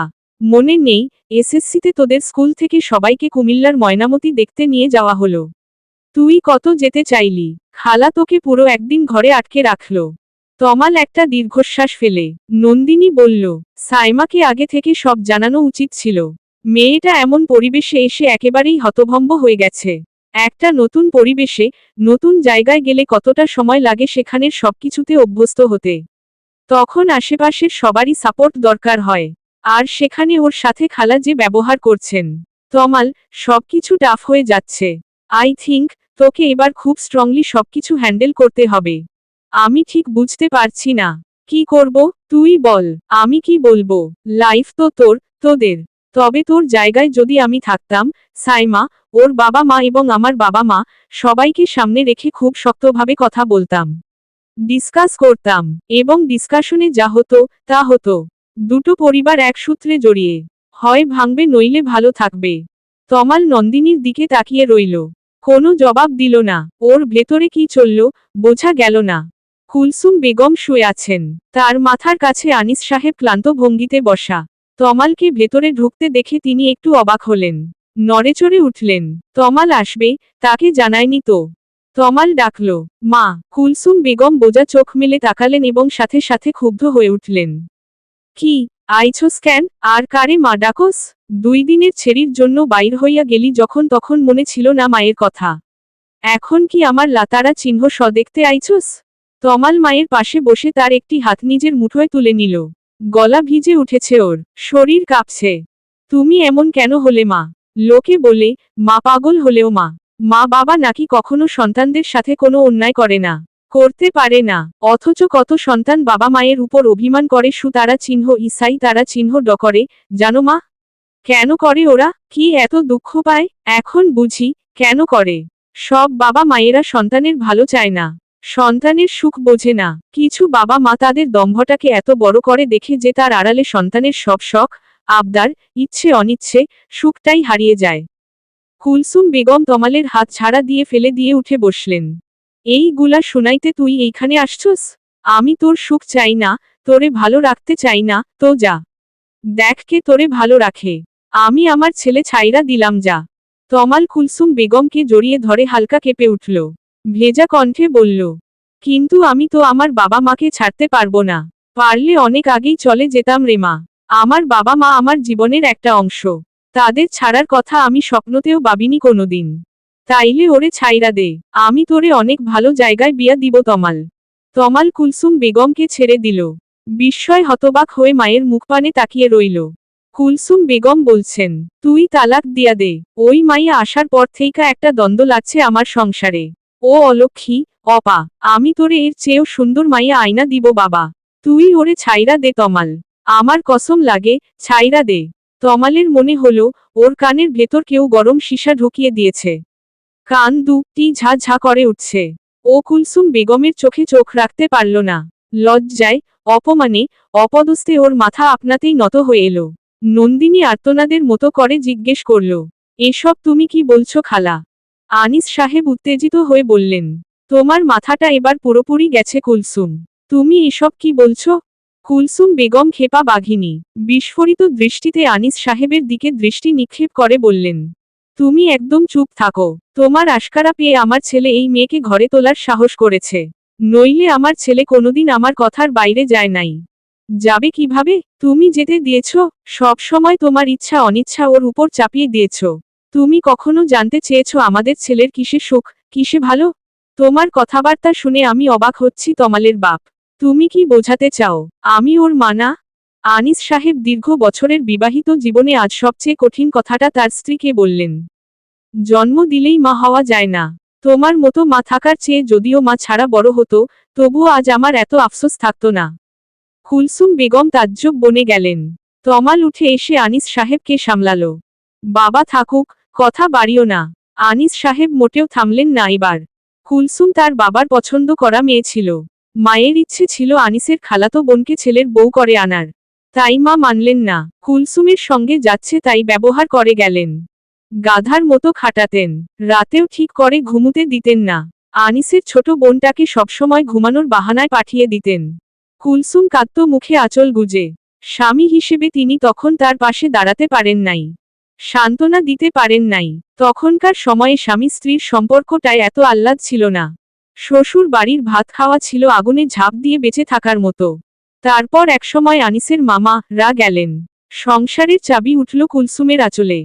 আনিস সাহেব আস্তে আস্তে বুঝলেন স্ত্রীর বুকে কতখানি ইতিমধ্যে হয়ে গেছে। আর সেই তে মলম লাগানোর অধিকার তার নেই। তারপর থেকেই আনিস সাহেব এক অন্য মানুষ হয়ে উঠলেন। চুপচাপ, শান্ত, স্ত্রীর কথায় উঠো বসো করা ব্যক্তি। পাছে লোকে বউ পাগল, ভ্যাবদা, বউ বাউরা ইত্যাদি সব তকমা দিতে থাকলেও আনিস সাহেবের সেসবে যায় এলো না। তিনি তার অনুতাপের প্রায়শ্চিত্ত করতে গিয়ে কুলসুম বেগমকে এতটাই ছেড়ে দিলেন যে সে হয়ে উঠল লাগাম ছাড়া, ছন্নছাড়া ষাঁড়ের মতো ভয়ঙ্কর। তার ভয়ানক থাবার হাত থেকে তমালও রেহাই পেল না। ছোট থেকেই অতিরিক্ত শাসনে বড় হল। বাবা হয়ে সন্তানের কত ইচ্ছে দাফন হতে দেখেছেন, তবু কখনো সেভাবে স্ট্যান্ড করেননি। ভেবেছেন মা যা করে তা তো সন্তানের ভালোর জন্যেই। কিন্তু নিজের মায়ের করা পাপাচারগুলো আজ আরও একবার চোখের সামনে তারই স্ত্রী করছে। মায়ের বেলায় চুপ থেকে পাপগুলো দেখেছে, এবার আর দেখবে না। এবার লড়াই করবে, কঠিন লড়াই। এতে যদি শেষ বয়সে এসে তার সংসার ভেসে যায় তবে যাক, তিনি কিচ্ছু পরোয়া করেন না। আনিস সাহেব কঠিন স্বরে বললেন, তুই বৌমাকে নিয়ে আলাদা বাসা কর, এটাই ভালো হবে। তোর মাও শান্তিতে থাকবে, তোরাও শান্তিতে থাকতে পারবি। গরম তেলে পানির ছিটা পড়ল যেন। কুলসুম বেগম তেতে উঠলেন এবার। দেখলি নন্দিনী, তোর খালুর আস্পর্ধা দেখলি? ছেলেরে কেমনে কান পড়া দিতেছে। আস্পর্ধা? আনিস সাহেব তেরে এলেন প্রায়। তুমি আস্পর্ধার কি দেখলে? আমি লাস্ট বলে দিচ্ছি, যদি আমার ছেলের সংসার তোমার কারণে ভেসে যায় তবে তোমার নিজের সংসার ও এই শেষ সময়ে ভাসবে। আমি আনিস তোমাকে দিতে দ্বিতীয়বার ভাবব না। ঘরে উপস্থিত সকলেই থমকে গেল। কুলসুম বেগম বিশ্বাসই করতে পারছেন না যেন। তিনি চোখ বড় বড় করে তাকিয়ে রইলেন। নন্দিনী শুধু মৃদু কণ্ঠে বলল, তোমরা এসব কি বলছো? আনিস সাহেব লাথি দিয়ে চেয়ার উল্টে ফেলে দিলেন। তমাল, নন্দিনী কেঁপে উঠল। কুলসুম বেগম নিশ্চুপ। আনিস সাহেব বললেন, তুই কালকেই বৌমাকে বাড়িতে নিয়ে আসবি। এই সংসারে অনেক হাউকাউ হইছে, অনেক সহ্য করছি, আর না, আমি নিজে যাব আগামীকাল সাইমার বাড়ি, ওকে নিয়ে আসব। এবার থেকে যে শান্তিপূর্ণভাবে এই সংসারে থাকতে পারবে সে থাকবে, আর যে পারবে না সে যেদিকে চোখ যায় বেরিয়ে যাবে। এটাই আমার শেষ কথা। আনিস সাহেব বেরিয়ে গেলেন। তমাল বিছানার উপর ধপ করে বসে পড়ল। তার মাথাটা ঘুরছে। হঠাৎ করেই মায়ের উপর ঘৃণাবোধ হচ্ছে। তারা চিহ্ন। সাইমা শান্তভাবেই তমালের সঙ্গে এই বাড়ি ফিরল। তমাল একটু চিন্তায় ছিল সাইমাকে আনাটা সহজ হবে কিনা, কিন্তু একবার বলাতেই সাইমা যখন রাজি হয়ে গেল তমালের মাথা থেকে একটা বিরাট বোঝা নেমে গেল চট করেই। সাইমা এলো তখন প্রায় বিকেল হয়ে গেছে। কুলসুম বেগমের শরীরটা আগের চেয়েও খারাপ। প্রেশার নিয়ন্ত্রণে এলেও মেজাজ ঠিক হয়নি। সকালে নাকি নাস্তা করার পর আর কিছু মুখে তোলেননি। সাইমা রান্নাঘরে ঢুকল, চট করে একটা ম্যাগি তৈরি করে এক গ্লাস জুস সমেত শ্বশুরদের রুমের দিকে গেল। কুলসুম বেগম বিছানার উপর আধশোয়া অবস্থায় আছেন। তিনি সাইমাকে দেখে মুখাবয়ব কঠিন করে ফেললেন। সাইমা সেটা খেয়াল করল, তবে কিছু বলল না। খাবারগুলো বিছানার উপর রেখে সেও বসল।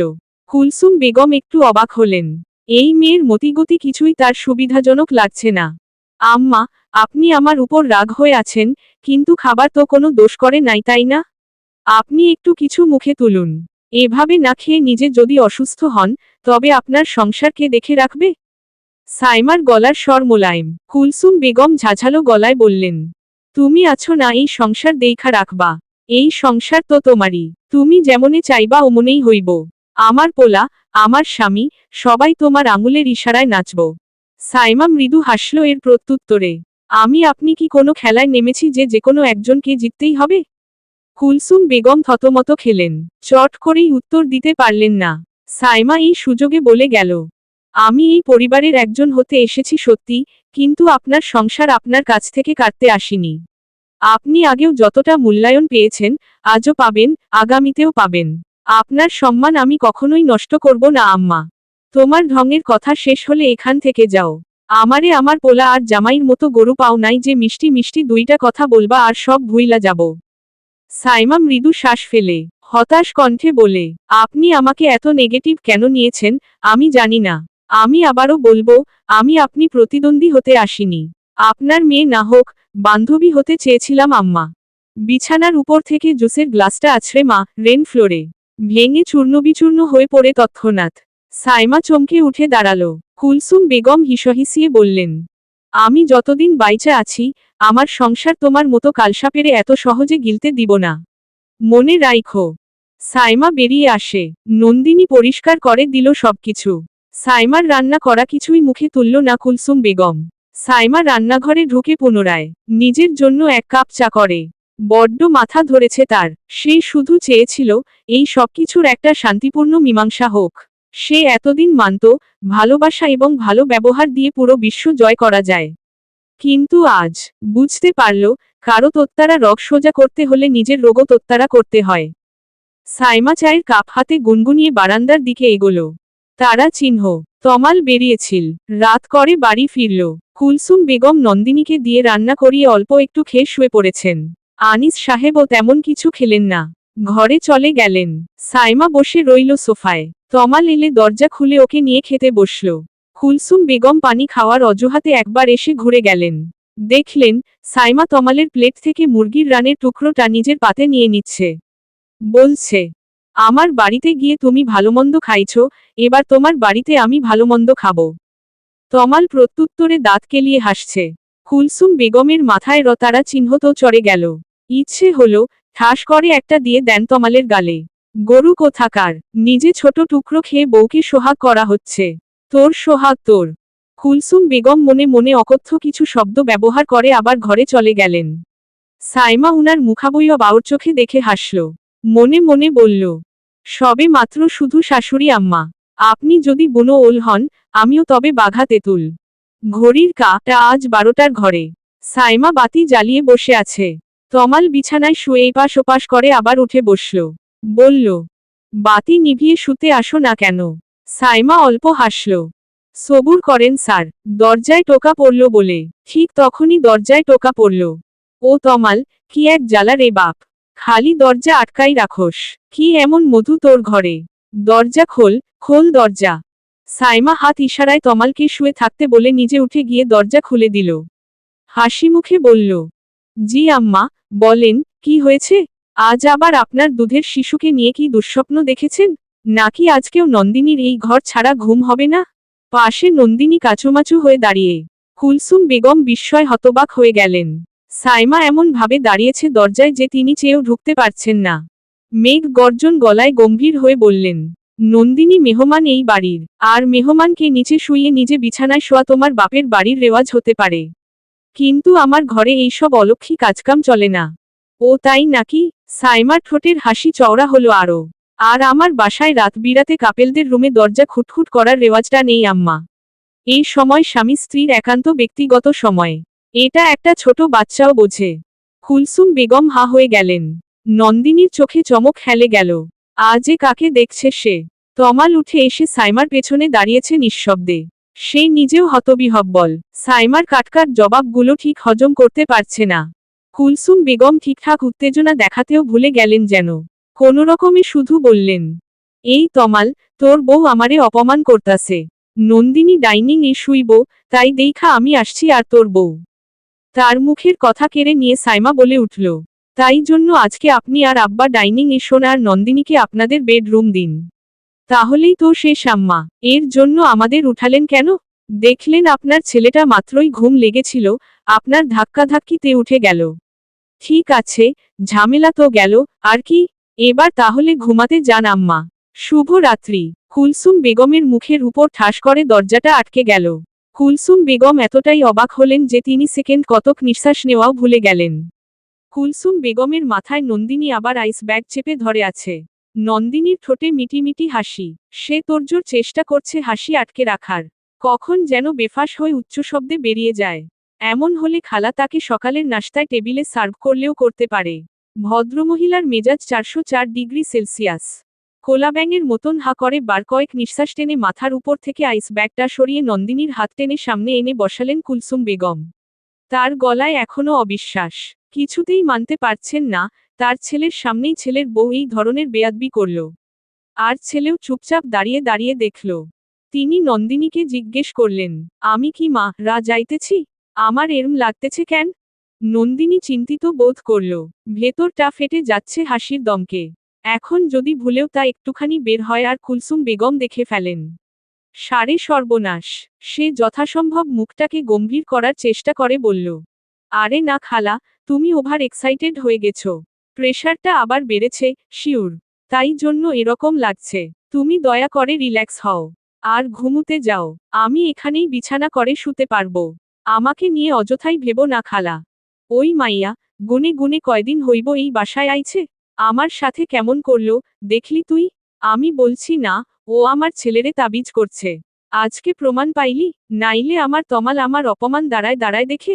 নন্দুরে, আমার তো সব শেষ। কুলসুম বেগম কেমন করে যেন গোঙালেন। নন্দিনী তাকে আশ্বাস দিয়ে বলে উঠল, কিচ্ছু শেষ হয়নি, সবই আগের মতো আছে। তুমি তাকে মেনে নিতে পারছো না তো, তাই ভাবছো এসব। তুমি শান্ত হও তো খালা। অতিরিক্ত ভেবে ভেবে নিজের ব্লাড প্রেশার বাড়িয়ে কি লাভ? ওর বউ তো তোমাকে কামড়াচ্ছে না, কামড়াবেও না। তাকে তার মতো থাকতে দাও। তুমি তোমার মতো থাকো, দেখবা সব ঠিক হয়ে গেছে। তুইও দেখি ওই ছেড়ির হইয়া গীত ধরছস। তবু সবটির হইছে কি? আমার সংসার আমার থেকে ছিনায় নিয়ে যাইতেছে। আর আমি চাইয়া চাইয়া দেখব? অবশ্য সংসারে তুই কি বুঝবি? নিজেরটা তো ধইরা রাখতে পারস নাই। স্বামী সংসার ধইরা রাখতেও যোগ্যতা লাগে। এইটা সবার কর্ম না। কথাগুলো নন্দিনীর বুক চিরে বেরিয়ে গেল। কুলসুম বেগম মুখ ভেঙচিকে তে নিজেই নিজের মাথায় আইস ব্যাগ চেপে ধরলেন। যার নিজের সংসার নাই, হে আমার সংসারের কি বুঝবো? আমারে আইছে বুঝো দিতে। নিজে যেমন মাইনষের ঘাড়ে চড়ছে, আমারেও আমার সংসার ফালাইয়া এমন ঘাড়ে চড়ার বুদ্ধি দিতাছে। একটা 2 দিনের মাইয়া আয়সা আমার থেকে আমার সব নিয়া যাইব, আমার পোলা, আমার জামাই ওর হাতের ইশারায় উঠব আর বসব। আর আমি এইসব চাইয়া চাইয়া দেখমু। এতই খারাপ দিন আইছে আমার। নন্দিনী নিশ্চুপে উঠে বারান্দায় গিয়ে দাঁড়ালো। কুলসুম বেগম সোফায় বসে একা একাই গজরাতে লাগলেন। আকাশে আজ মেঘ জমেছে। এই রাতেও স্পষ্ট বোঝা যায়। থেমে থেমে বিদ্যুতের ছোট ছোট ঝলক দেখা যায় মেঘ চিরে। সেদিকে তাকিয়ে দীর্ঘশ্বাস বেরিয়ে আসে ওর। জীবন কত বৈচিত্র্যময়। একদিকে সে নিজের সবটুকু দিয়ে সংসারটাকে টিকিয়ে রাখতে চেয়েছিল। আর অন্যদিকে পাবন, যার কাছে বিয়ে সংসার, এসব কিছু সামাজিক জীব হিসেবে বসবাস করার একটা ট্যাগ। পাবনের সঙ্গে কোনো সম্পর্ক ছিল না ঠিক, কিন্তু ফ্যামিলি রিলেটিভ হওয়ায় নন্দিনী ওকে আগে থেকেই জানত, চিনত। কি সুন্দর হাসিখুশি মেজাজের ছেলে। সব সময় যেন ঝলমল করে উচ্ছ্বাসে। নন্দিনী শ্যামবর্ণের হলেও পাবন ধবধবে ফর্সা। ছেলে মানুষ এত ফর্সা হলে তার চেহারায় মায়া থাকে না। লোকে এমনটা বলে, কিন্তু পাবন ভিন্ন। রাজ্যের মায়া যেন ওর দু চোখে। বিয়ের প্রপোজালটা পাবনদের বাড়ি থেকেই প্রথম আসে। নন্দিনী খুশিতে সে রাত জেগে বসে রইল আর একটু পরপর কেঁপে উঠল। তার 2 দিন পর একদিন পাবন ফোন করে বলল, কিরে বিচ্ছু, শুনলাম কোন এক হ্যাবলার সাথে তোর বিয়ের কথাবার্তা হচ্ছে আর সেই খুশিতে তুই নাকি নাওয়া খাওয়া সব ভুলে রাত জাগা প্যাঁচা হয়ে গেছিস। শোন, সেই হ্যাবলা আমায় বলেছে তোকে বলতে, যদি বিয়ের দিন এসে দেখে না চোখের চারপাশে 1 মিলিমিটার সমান ডার্ক সার্কেল পড়েছে, তাহলে এই বিয়ে তক্ষুনি ক্যান্সেল। নন্দিনীর 2 চোখ বেয়ে পানি গড়িয়ে কখন যে চিবুক ছুল, ও টের পায় না। অতীত এত মিষ্টি হয় কেন? মাখনের মতো নরম, মোলায়েম। বরাবরই বেশ চঞ্চল আর পাজি স্বভাব ছিল বিধায় পাবন ওকে বিচ্ছু নামে ডাকত। সেসব দিন আজ কোথায় হারিয়ে গেল? কোন মেঘের তলে? শত বজ্রপাতেও বুঝি মেঘ ফুরে ফিরে নাহি আসে আর। রেখে যায় দীর্ঘশ্বাস বারবার। নন্দিনী চোখ মুছে নিল। পাবন কি করছে? এই বৃষ্টি মুখর মধ্যরাতে নিশ্চয়ই প্রেমিকার সঙ্গে উষ্ণ আলাপনে ব্যস্ত। তার হৃদয়ের কোনো কোণেও কি নন্দিনীর আর ঠাঁই নেই? মানুষ এত সহজেই সব ভুলে যেতে পারে? এত রহস্য নিজের ভেতর তৈরি করতে পারে? পারে বোধ হয়। টিভি সিরিয়ালের অভিনয় সে তো শেখানো বলি। আসল অভিনয় হচ্ছে বাস্তব জীবন। যেখানে ভালো না থেকেও প্রতিনিয়ত ভালো থাকার অভিনয় করে যেতে হয়। যেখানে রে যাওয়ার সুপ্ত বাসনা হৃদয়ে লুকিয়ে 1000 বার নিঃশ্বাস টানতে হয়। নন্দিনী একটু চমকালোই ডাক শুনে পেছনে ফিরে সাইমাকে জগ হাতে দাঁড়িয়ে থাকতে দেখে ধাতস্থ হল। তড়িঘড়ি নিজেকে স্বাভাবিক করার চেষ্টা করল। মুখে এক চিলতে হাসি টেনে বলল, আরে তুমি বের হলে কেন? খালা কই? বোধ হয় রুমে গেছেন। আমার সাথে দেখা হয়নি। আমি পানি নিতে এলাম। যাক বাবা বাঁচলে। আবার দেখলে প্রেশার বাড়িয়ে ফেলতো। এমনিতেই আজ যা দোজ দিয়েছ না। নন্দিনী গাল ছড়িয়ে হাসল। সাইমাও মৃদু হাসে। যে রোগের যা চিকিৎসা। ঠিক ঠিক, না তোমার জায়গায় তুমি একদম ঠিক আছো। আমার খালাটা এমনই বুঝলে, ছোট থেকেই দেখে আসছি। শুধু তুমি বা তমাল না, যাকে পাবে তার উপরই নিজের কথা চাপিয়ে দেওয়ার চেষ্টা করবে। খুবই ডমিনেটিং স্বভাব। উনার কারণে আমার মা আমার উপর কম অত্যাচার করেননি। উনাকে শুরু থেকেই টাইট দেওয়া উচিত ছিল। তাহলে আজকে এতদূর অবধি গড়াতই না। দেবে কিভাবে? কিছু বললেই না খেয়ে দে একটা তুলকালাম কাণ্ড বাঁধাতো। আর ওই প্রেশারটা, একদম উনারই মতো, যখন তখন চড়াও হতে রেডি থাকে। তাই জন্যে সবসময় চাপে পড়ে সবাই সব মেনে নিতে নিতে আজকে এই পরিস্থিতি। খালু তো প্রায়ই নিজেকে দোষেন। হুম, বুঝতে পারছি। কিন্তু তুমি এখানে দাঁড়িয়ে কাঁদছিলে কেন? কিছু হয়েছে? নন্দিনী একটু অপ্রস্তুত হল। সে নিজের দুঃখে এতটাই ডুবে গিয়েছিল যে পায়ের আওয়াজও পায়নি কারো। তাই বুঝতেই পারেনি তার পেছনে কখন এসে সাইমা দাঁড়িয়েছে। না, না, ওই এমনিই আর কি। সাইমা হাতের জগটা মাটিতে নামিয়ে রেখে নন্দিনীর হাত দুটো টেনে ধরে বলল, আমায় সেদিনের জন্য মাফ করে দিও। আমি অযথাই তোমার সাথে খারাপ ব্যবহার করেছি। কি করব বলো? এরকম সিচুয়েশন আমার লাইফে কখনো আসেনি। আমার ফ্যামিলি, স্ট্যাটাস, পরিবেশ, সবকিছু অন্যরকম। আর এখানে সবকিছু অন্যরকম। তার উপর আসার পর থেকে যা শুরু হয়েছে, সবকিছুর রাগ তোমার উপর তুলে ফেলেছিলাম। পরে অবশ্য রিয়েলাইজ করেছি, এখানে তোমার ফল্ট নেই। I am extremely sorry Nandini. Nandini লজ্জা পাওয়া গলায় জবাব দিল, আরে ধুর, কি সরি? তোমার জায়গায় আমি থাকলে এর চেয়েও বেশি রিয়েক্ট করে ফেলতাম হয়তো। ইটস ওকে, প্লিজ ওটার জন্য সরি বলো না।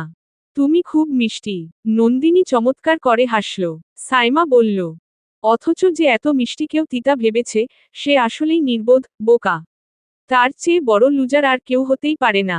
নিমিষেই সবটুকু হাসি উবে গেল। মুখটা আবারও মলিন হয়ে উঠল ওর। সাইমা আরও শক্ত করে ওর হাত চেপে ধরল এইবার। অনেক তো ওকে নিয়ে ভাবলে, এবার নিজেকে নিয়ে ভাবো নন্দিনী। তুমি তো এডুকেটেড। একটা জব করো, নিজের পায়ে দাঁড়াও, আশেপাশের দুনিয়াটাকে বড় করে ফেলো। দেখবে, অত বড় দুনিয়ায় তোমার দুঃখ রাখার জায়গার অভাব হবে না। নন্দিনী জবাব দিল না, চুপচাপ সাইমার মুখের দিকে তাকিয়ে রইল। সাইমা বলে চলল, তুমি চাইলে আমি তোমাকে হেল্প করব। জব খুঁজতে, পেতে, নতুন লাইফ ক্রিয়েটে। আমি সত্যিই চাই না তোমার মতো এত সুইট একটা মেয়ে এভাবে লাইফের কাছে হেরে যাক। হারবে তো ওরা, লুজাররা, ওরা জন্মেছেই হারার জন্য। বাট তুমি না, তোমার এখনো অনেক পথ পাড়ি দেওয়া বাকি। নন্দিনী আচমকাই কেঁদে উঠল শব্দ করে। বাচ্চারা যেভাবে হাউমাউ করে কাঁদে প্রিয় পুতুলটা হারিয়ে গেলে, ঠিক সেভাবে। সাইমা ওকে নিজের বুকে জড়িয়ে ধরল। অল উইল বি ওকে।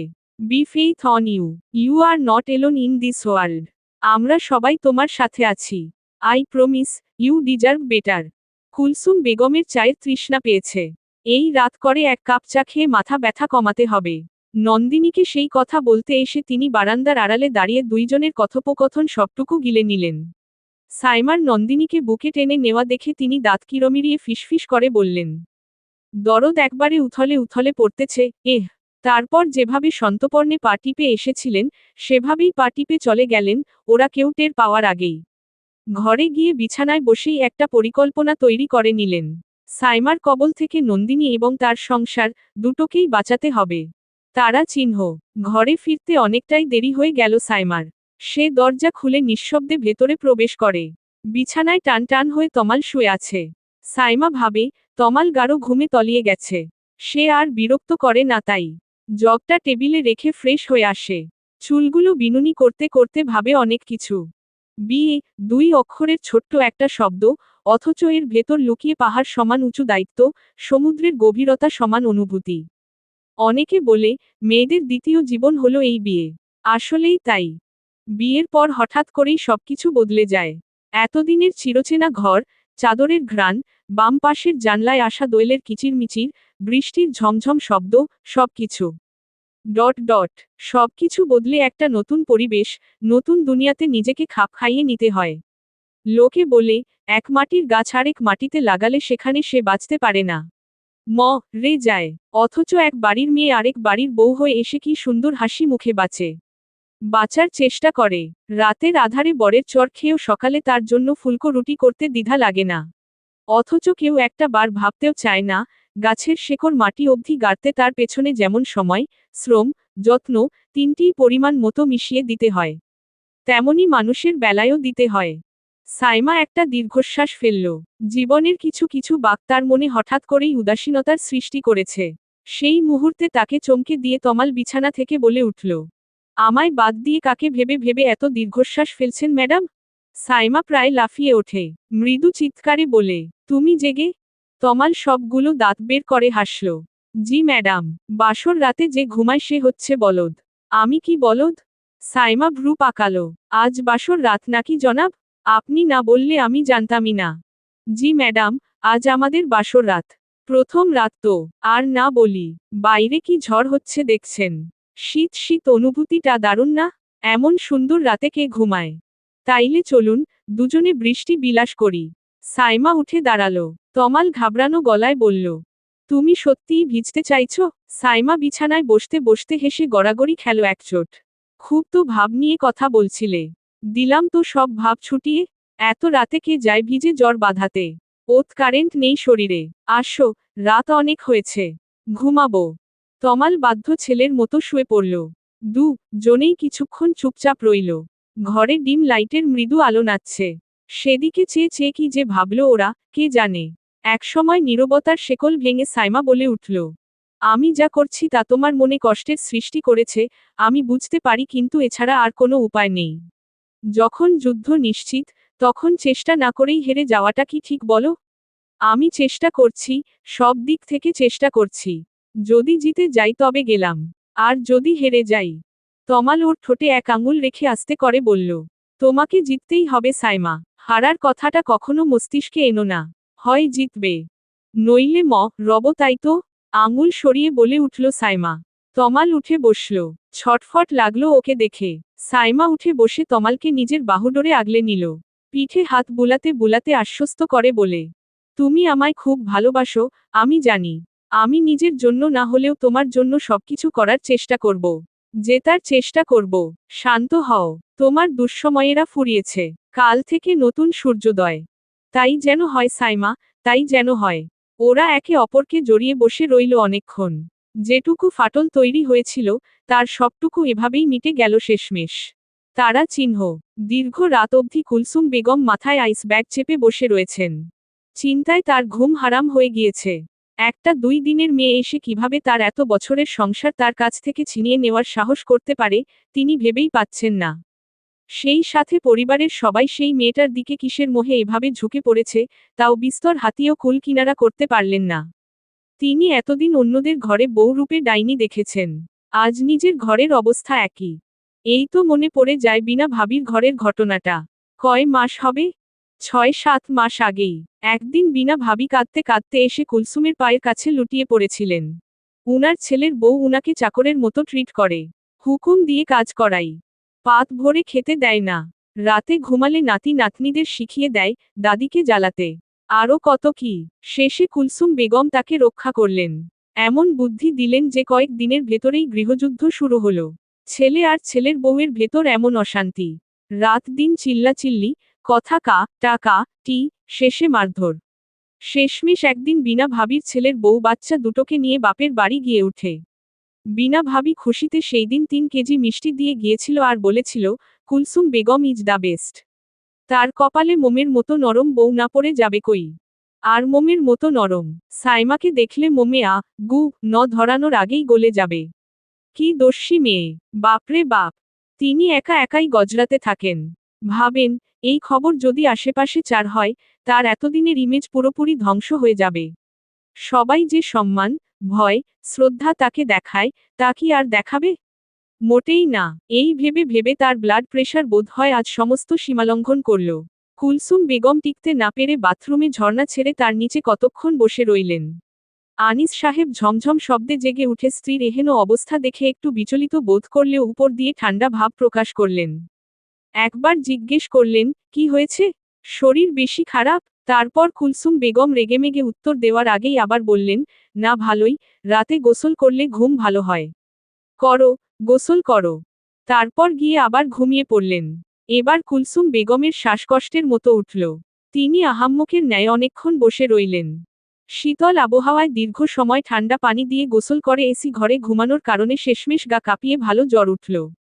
সেই জ্বর ছেড়ে যেতে যেতে বেলা গড়িয়ে দুপুর। উনি ভোরের পর থেকে বেহুশের মতো ঘুমুচ্ছিলেন। দুপুরের দিকে একটু চোখ মেলে তাকালেন। বাইরে তীব্র রোদ, শরীর ঘেমে গেছে, জ্বর ছেড়েছে। উনি উঠে বসলেন। মাথাটা ভার হয়ে আছে, ভোঁতা একটা যন্ত্রণা টের পাওয়া যাচ্ছে। হঠাৎ করেই উনার চোখ গেল একটা বস্তুর উপর। উবু হয়ে আছে ফ্লোরে। উনি ঠিকমতো দেখতে না পেয়ে দু চোখ ডলে আবার তাকালেন এবং চমকে উঠলেন। রোজি ফ্লোর মুছছে, কিন্তু সে এখানে এলো কিভাবে? তাকে তো ছাড়িয়ে দিয়েছিলেন। কুলসুমকে উঠে বসতে দেখে রোজি নিজেই বললেন, আফা, শরীরটা একটু ভালা ঠেকে? এক কাপ চা খাইবেন? গরম কইরা আনমু? কুলসুম বেগমের গলার ভেতরটা তেতো হয়ে আছে।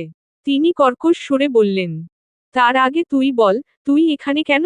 তোরে না আমি মানা কইরা দিছি? আমারে ফোন দিয়া আইতে কইছে তো। কে আসতে বলছে? আমি বলছি আম্মা। সাইমা চায়ের কাপ হাতে ভেতরে ঢুকল। আমি ফোন করে আসতে বলে দিছি আম্মা। আপনার ছেলের থেকে নাম্বার নিছি।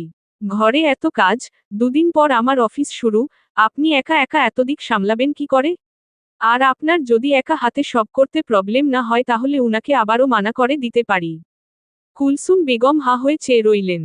সাইমা বলল, আপনার সমস্যা হবে না সব একা করতে? ঠিক আছে, আমি তাইলে রোজি খালাকে বিদায় করে দেই। খালা শুনেন, আমি ঘরের সব কাজ করব, আর তুমি চাকরি করবে? কুলসুম বেগম অবিশ্বাস্য কণ্ঠে প্রশ্নটা করলেন। সাইমা উপর নিচ মাথা দোলালো। হ্যাঁ, আমি যদি বাড়িই না থাকি তবে কাউকে না কাউকে তো সংসার সামলাতে হবে নাকি? আর এত দ্রুত আমি সংসারের বেড়াজালে আটকাতে চাই না। মাত্র লাইফ শুরু। জব করব, ঘুরবো ফিরবো, আপনার ছেলেকে নিয়ে বিভিন্ন জায়গায় ট্যুর দিব, এনজয় করব, এরপর ফ্যামিলি প্ল্যানিং করব। এমনিতেও বুড়ো বয়সে তো এসব করা যায় না।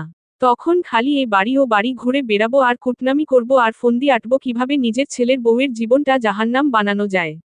তারপর রোজিকে উদ্দেশ্য করে বলল, রোজি খালা আপনি কাল থেকে এই বাসায় আইসেন না।